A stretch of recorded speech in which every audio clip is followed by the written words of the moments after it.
What is up, everybody? Renfail here, and it is time for my final review of Kingdom Come Deliverance 2. If you don't know how this works, I do 3 reviews for every game that I play. An early thoughts video, which happens right after the first stream, an initial review, which happens after about 20 to 25 hours of a game, and then a final review when I finish. And I just finished after 117 hours of playing Kingdom Come Deliverance 2. Along the way, I also dropped a sort of interim video a few days ago called My Thoughts After 100 Hours of the Game, and that had some additional stuff in there about story and the writing and some of the characters and things that I was really enjoying. So you can go check that out as well if you haven't already done so. So also make sure to check out the previous reviews to understand the context of this final review. Anyway, 117 hours. I did not try to do a completionist journey. I think most people who are doing the completionist journey are getting well north of 150 hours. I definitely left a bunch of side quests on the table in the Kuttenberg region. I cleared the map in the Trotsky region. There's probably stuff there that I missed that I didn't see. But everything that I did see and came across, I did. But eventually, by the time I got to Kuttenberg, I just decided to push onwards because I like to save some things for a second playthrough, just so that there's some variety there. And I do that for all the big games that I do when I am planning on doing a second playthrough. And this one's definitely getting a second playthrough. It might not happen immediately. Like, I'm definitely going to be starting a second playthrough here in the next week or so, but I won't be doing a full clear anytime soon. That was a huge game. It was definitely an amazing journey, and now we're going to sit and percolate for a little bit. We'll dabble with a second playthrough. We'll get it going. Go see some of the variations. I'm going to start as a thief character in that playthrough because I have a set of that Twitch gear that I got.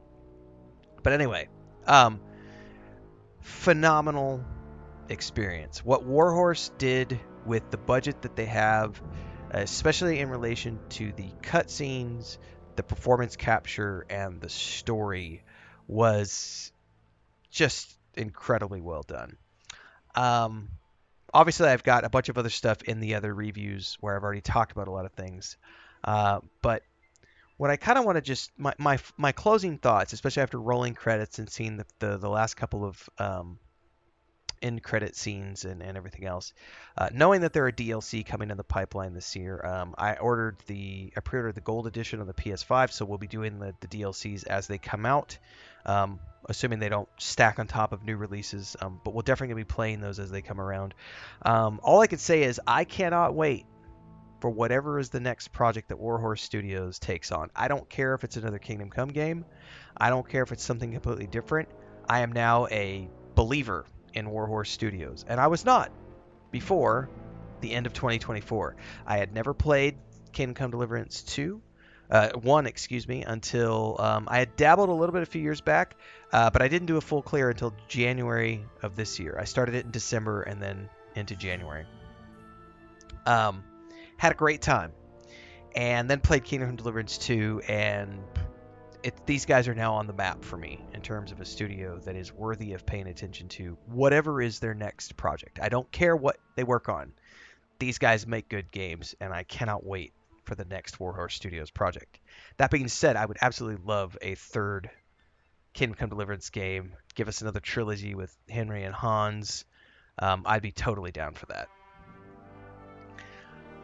I think at the end of the day, once I finally leveled up Henry and got him into the 20s with all of his main skills, I didn't really start feeling like I was competent until I was in the last 25 hours, 30 hours of the game. Even up to hour 85, 90, there were still times I would run across bandits and feel a little bit overwhelmed. And some of that's probably my skill as a player or playing on the PS5 console with the controller. But by the time I was into the end game, I was feeling it, and that one in particular, there's a sequence towards the end of the game where you're escaping a place. I'm trying not to be spoiler here. You're escaping a place, you're looking for a horse, and there's someone that you might want to rescue and take with you along the way. And that entire sequence was done over 2 streams, and I slaughtered that entire camp. And had multiple moments where I was taking on like 4 or 5 guys at a time, and was finally able to like defend against it and not die a horrible death. And it was still, I was still hurting, needed to use potions and stuff afterwards, but I survived and I was able to take everybody out. So I finally felt like I was getting good um, after like 100 hours, of the game. And that's one of the things I'm really interested to seeing in my second playthrough, is now that I have gotten the controls down and I understand how Henry plays and everything else, is going back and seeing how quickly I can get good again with Henry on a subsequent playthrough. How quickly I can get him to the point where I start feeling confident in my abilities. The game is massive. I think one of the interesting things is that they've done a great job with side quests. Like every single one of the side quests felt like a nice little 2 to 3 hour adventure. And there was a run there where I did like, I think about 40 hours of only side quests spread out across like a week of streams, where I just ignored the main quest entirely. And I've seen a lot of people talking about how they've done like 100, 120 hours before they even get to the wedding on that first map.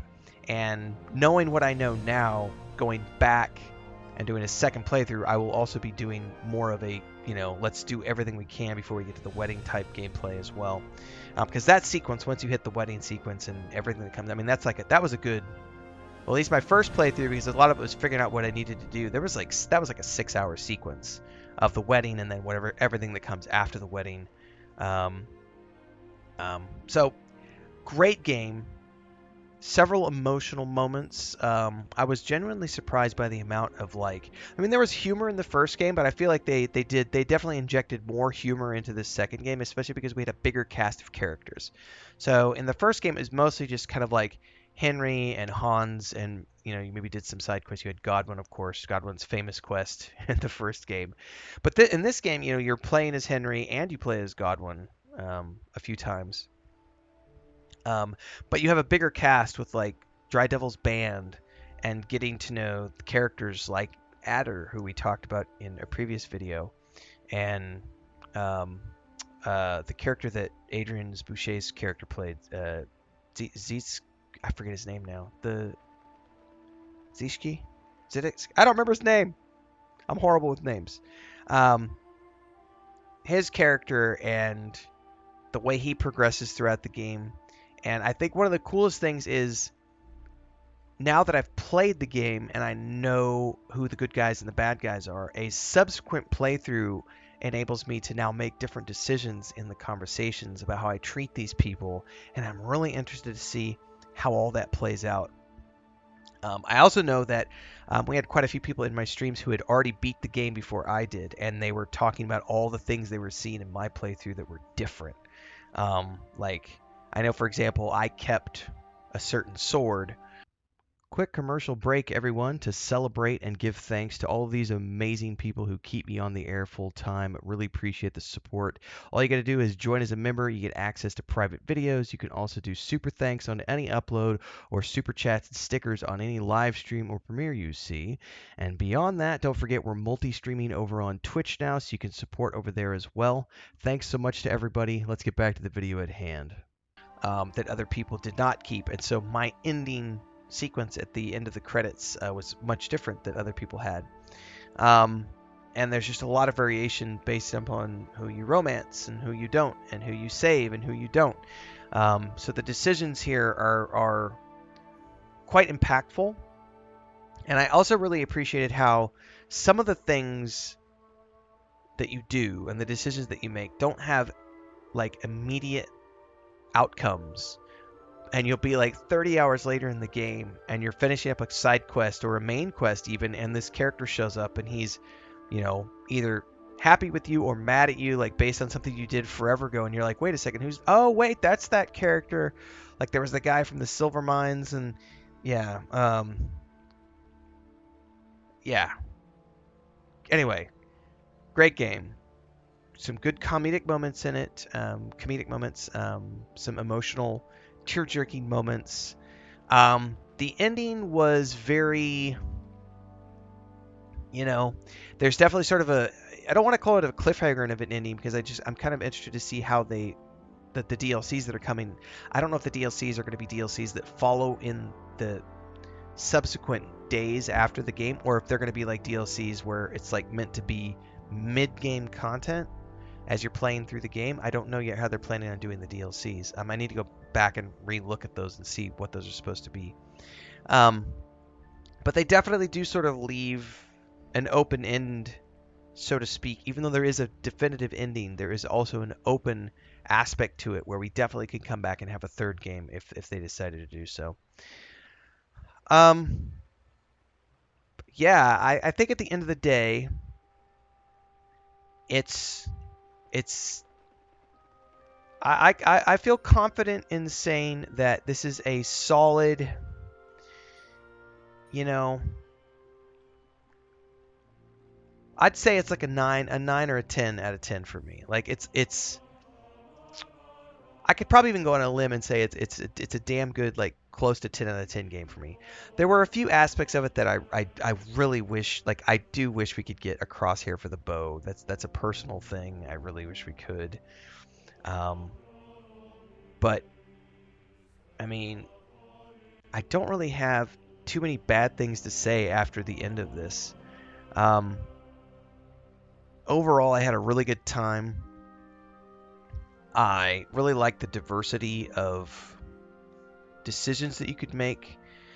I'm really happy with my character's development. I like the different ways you can go with the characters, because Henry can become many different things based upon what you want to do, and that's something you couldn't really do in the first game. So being able to have like the different armor sets, like I said, like right now, I'd say right now it's a 9 out of 10 for me. And I'll say one of the things I could say, if they get all the jank patched out of it, it's going to push it up to a 10 out of 10 for me. Because one of the jank things I'll talk about here is like I kept my main armor set kept getting unequipped after like cutscenes and stuff, and it was starting to get annoying after like, you know, the 10th time that it happened, because I would have to then take 45 minutes in some cases and reset up all my entire set of gear again.